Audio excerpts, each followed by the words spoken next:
Hey, welcome back to RamZland. Today I want to show you how to illustrate Charles' Law in a bottle. Check this out.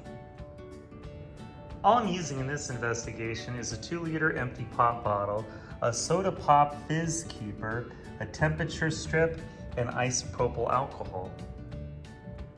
Start by adhering your temperature strip inside the bottle so you can see your starting temperature. Next, add a few drops of your isopropyl alcohol into the bottle.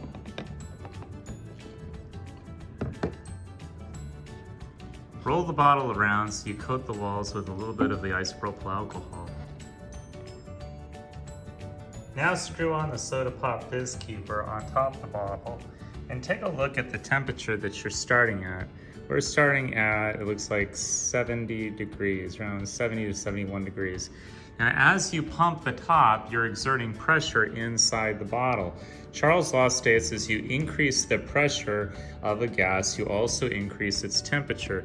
So I'm going to start pumping the top of this. And as we do that, we're going to start watching that temperature increase. So remember, we were at 70. Let's see if we can get a 72.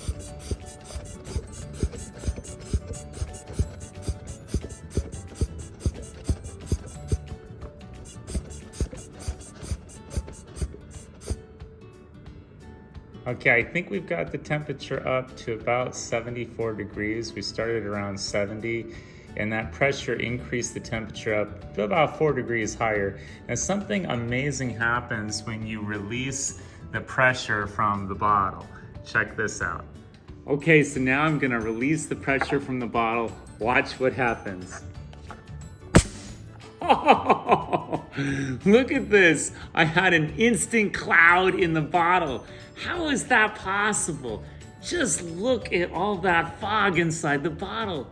Isn't that amazing? Look at that.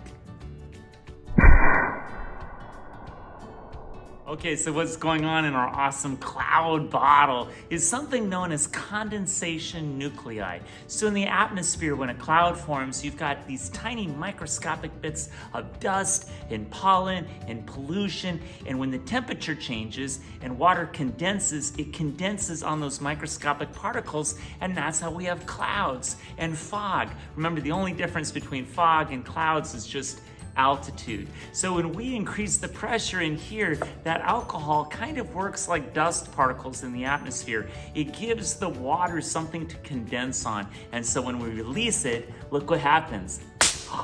You get an instant cloud in a bottle.